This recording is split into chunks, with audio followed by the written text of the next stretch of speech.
In the quiet suburb where the hedges were trimmed with the precision of a surgeon's scalpel and the mailboxes stood like dutiful sentinels, the air was as still as a painting. Only the whisper of morning dew on grass, disturbed by my jogging shoes, broke the silence.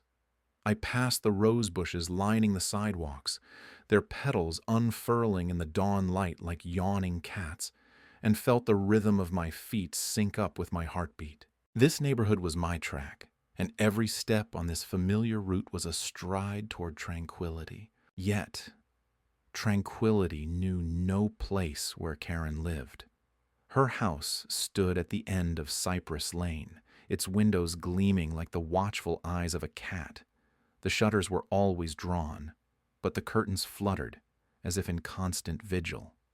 She had appointed herself the guardian of the bylaws, the enforcer of the unwritten rules, and the nemesis of all who dared disrupt her version of peace. It began with the lawn signs, small, innocuous placards that appeared overnight like defiant mushrooms. "Keep off the grass," they proclaimed, as if the blades themselves demanded solitude. I jogged past them daily, their presence a silent dare. My feet stayed obediently on the sidewalk, a testament to my patience. But Karen's vigilance saw offense where there was none. One morning, as I rounded the corner near her house, the sudden blast of a car horn shattered the morning calm. I paused, heartbeat quickening for reasons beyond exertion. Her car idled at the curb, its engine humming like an angry wasp. She was a specter behind the wheel, a silhouette of disapproval. I continued, a nod of acknowledgement my only concession. Jogging was my sanctuary, my temple of solitude. I would not allow her storm to disturb my internal weather. Days passed, each one marked by new infractions in Karen's eyes. The whimsical chalk drawings I created on the sidewalk for neighborhood children, the harmless hopscotch grids and cheerful sunbursts, were deemed graffiti. The vibrant colors were washed away by her hose, the water erasing joy with an efficiency born of practice. I watched from a distance, the chalk's dissolution mirrored by my resolve, not my spirit. Then came the morning when the air crackled with tension, the sun barely cresting the horizon. My feet were rhythmic metronomes against the pavement, a symphony of motion and breath. But the symphony halted with the wail of a distant siren, its crescendo approaching with alarming speed. I stopped, the world tilting slightly as flashing lights painted the street in surreal shades of red and blue. A police car, sleek and predatory, slid to a stop beside me. The officer emerged, a figure of authority and formality, and approached with purpose. I stood still, the air around me thick with the absurdity of the situation. Karen watched from her window, a shadowed silhouette, her presence an accusation. Words were exchanged, but their meaning was lost to the hum of disbelief in my mind. Karen had called 911, her complaint resting on the fragile premise of unauthorized jogging. The officer, professional but bemused, acknowledged the lack of transgression. I was free to continue, yet the encounter lingered like a sour note. As the patrol car drove away, the neighborhood settled back into its hushed routine. I resumed my run, each step a silent declaration that Karen's crusade would not shatter my peace. Her actions were the pebbles thrown into the pond of my resolve, causing ripples but never waves. I smiled to myself, a quiet acknowledgement that some battles were fought not with confrontation, but with the calm persistence of a marathon champion. The morning after the sirens and flashing lights, the air tasted different. A mix of irony and anticipation lingered, carried by the whispers of swaying tree branches. Rumors are the HOA's lifeblood. Like ink in water, Karen's story spread through the neighborhood, staining each conversation with exaggerated concern and righteous indignation. I could feel their judgment as I stepped outside, determination nestled beneath my rib cage, steady as my heart beat. There's a peculiar power in being the subject of gossip. You become both the villain and the protagonist in a story narrated in hushed tones on porch swings. As I jogged past manicured lawns, the curtain flutters and sidelong glances were almost tangible. Karen's influence was pervasive, a network of faux concern woven with threads of control. But I had faced stronger opponents than this tapestry of trivial tyranny. A letter arrived the next day, delivered with the precision of a ticking clock. The paper was crisp, the font as stern as the accusations it carried. A litany of infractions, new restrictions tailored with the specificity of a bespoke suit. No jogging before sunrise, no crossing through communal paths, laughable, absurd restrictions designed to ensnare. Each rule was a testament to Karen's determination to bend the neighborhood to her will, a strategic maneuver in her game of suburban chess. Gossip fueled her engine. At the community meeting, eyes flicked towards me, some with sympathy, others with the sharpness of accusation, sharpened by Karen's whispers. She spoke with the kind of zeal that transforms the mundane into the monstrous, her words backed by the authority of the HOA, or so she claimed. Her voice was a river of condescension, a carefully cultivated garden of articulated disdain. I stood amidst the barrage, my silence a deliberate act of defiance, each beat of my heart a steadfast refusal to be cowed. The irony danced in the corners of my mind, a quiet companion to my thoughts. I was the local marathon champion, my title a testament to endurance and strength. Yet here I was, entangled in this petty snare of rules and rhetoric. But there's a resilience in those who run, an understanding of pacing, of conserving energy for the moments that truly matter. In the days that followed, my runs became a silent rebellion. I adhered to some rules, broke others with subtle defiance. I jogged at the edges of her regulations, a dancer skirting the line of propriety. My footing sure, my pace unwavering. I became a specter at the periphery of her control, always one step ahead. Her next move was inevitable. Citations appeared with the regularity of dawn, a parade of bureaucratic nonsense. Each paper was a badge of honor, a testament to my persistence. I pinned them like trophies on a corkboard, a collage of absurdity that only fueled my resolve. Karen's escalation was a symphony of pettiness, each note a futile attempt to orchestrate compliance. I knew she watched me, her eyes two beads of scrutiny from behind lace curtains. The neighborhood murmured with the cadence of our unspoken contest, an opera of will and patience. The irony was palpable. I was running the longest marathon of my life, a battle fought with each stride, each breath a statement of quiet power. This was no longer just a neighborhood dispute. It was a testament to endurance, a test of who would tire first. The irony kept me moving, kept my legs churning, a steady rhythm against the cacophony of suburban warfare. Little did Karen know I was just getting started. As twilight painted the sky in shades of lavender and gold, the neighborhood settled into an evening lull. I sat at my desk, the soft glow of my laptop screen casting a warm halo in the dim room.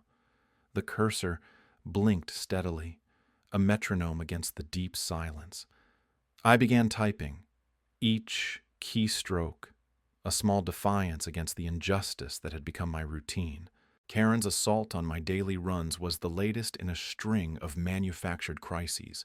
Her cries of disturbance to local law enforcement for nothing more than my rhythmic footfalls on the pavement had been the final straw. But there was power in patience. I knew this well. The marathoner's creed: endurance over impulse. Carefully, I documented everything. Each incident was a thread, woven into a narrative that would expose not just her pettiness, but the brittle infrastructure of her authority. I compiled emails, recorded dates and times, each a testament to my diligence. As the document grew, so did my resolve. This wasn't just about jogging or juvenile power plays. It was about reclaiming space. Her facade of control rested on a fragile base of bluster and assumptions. Karen believed herself untouchable, a queen of the cul-de-sac with a crown perpetually askew, yet unimpeachable. Her castle, an HOA boardroom where nods and murmurs were coronations. The plan was simple, subtle, like the first light of dawn creeping across a quiet street. I wouldn't confront her head on. No, the marathoner knows the race isn't won in the first mile. Instead, I would leverage the HOA itself, a body she believed her ally. With the document ready, a weight lifted.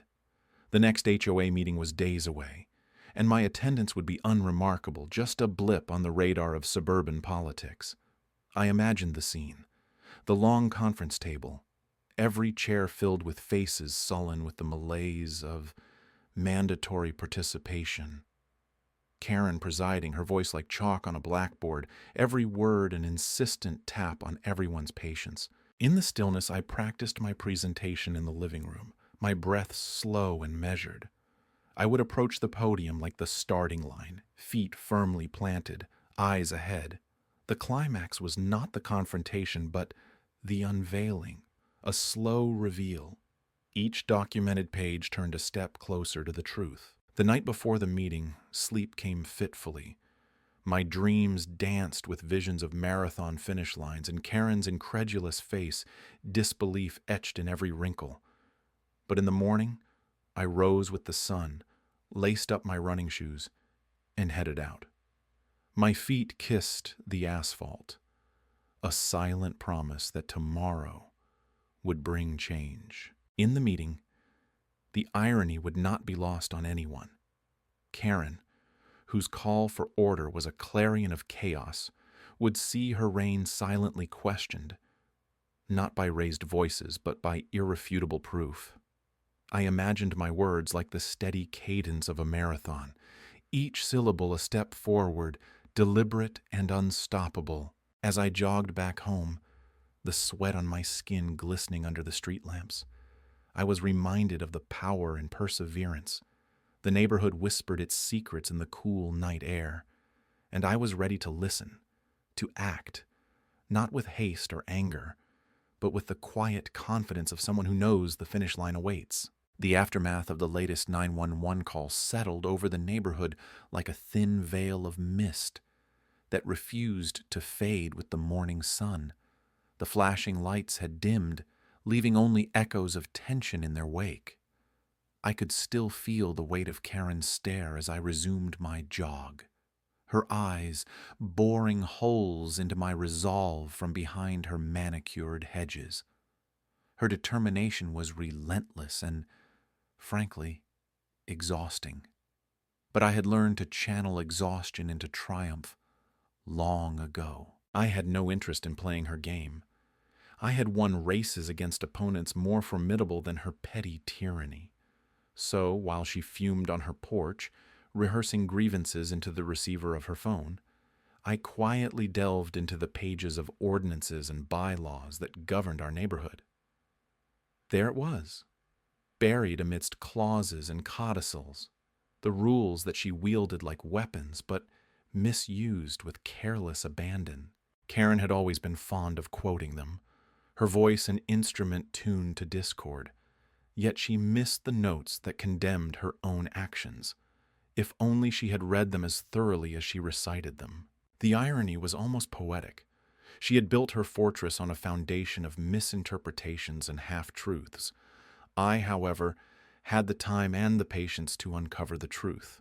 The legal steps I took were quiet, like the rustle of pages in an empty library. Letters crafted with precision, each word a careful step forward. The attorney I consulted was succinct, his advice crisp and incisive.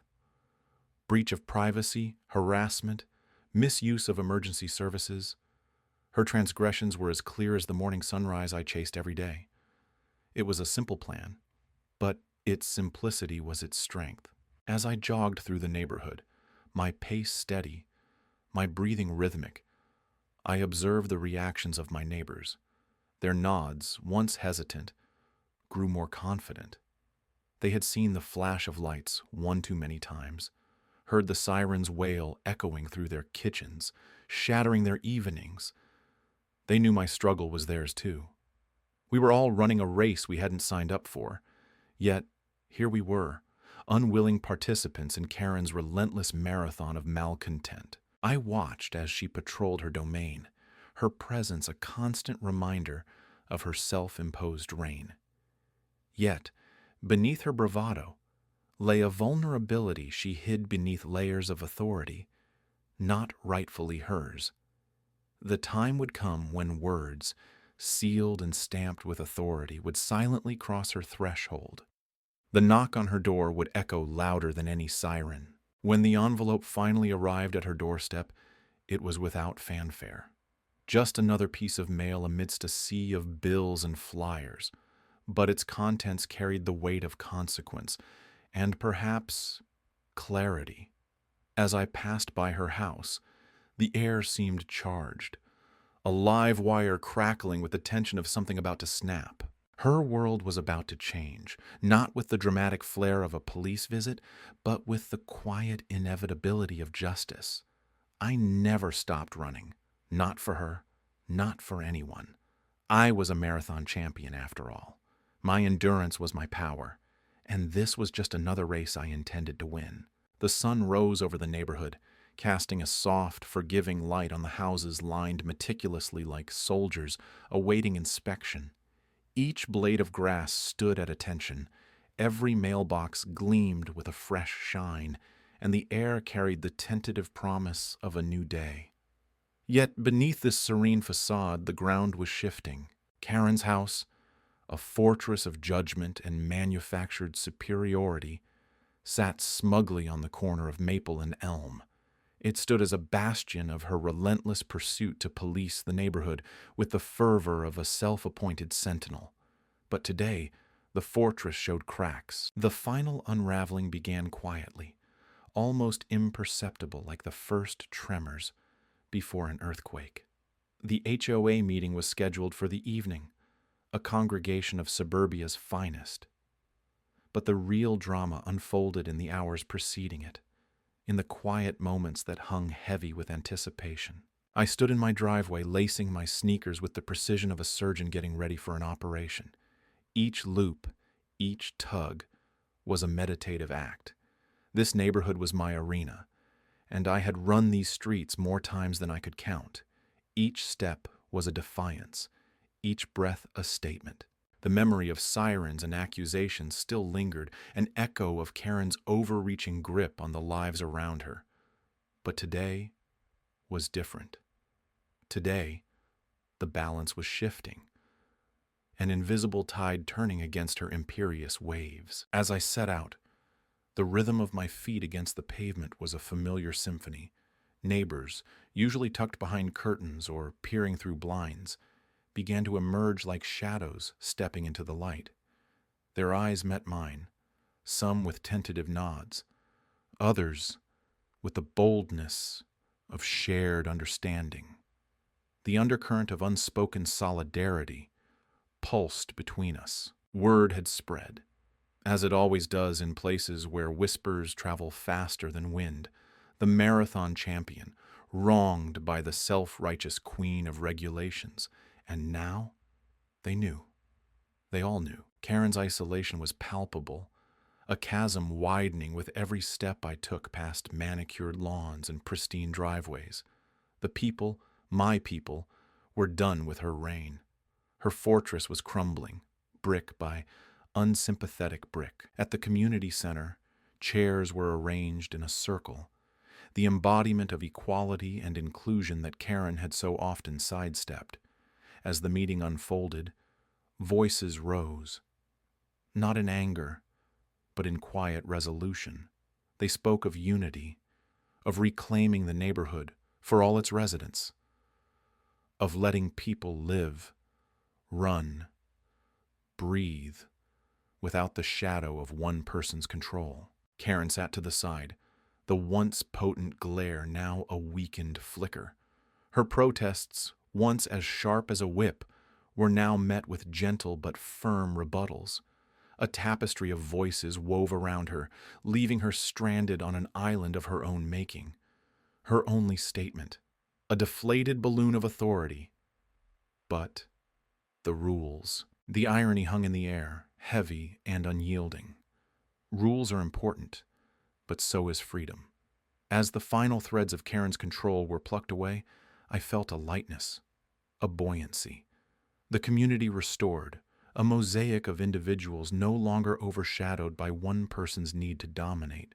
The meeting wound down, leaving a refreshed calm in its wake, a reminder that power lies not in control, but in shared purpose, and that sometimes justice arrives not with a shout, but with the quiet resilience of a jogger's footsteps on the morning path. I stepped outside into the night air, invigorated and at peace. The neighborhood had found its stride, and tomorrow I would run again, not to escape, but to belong.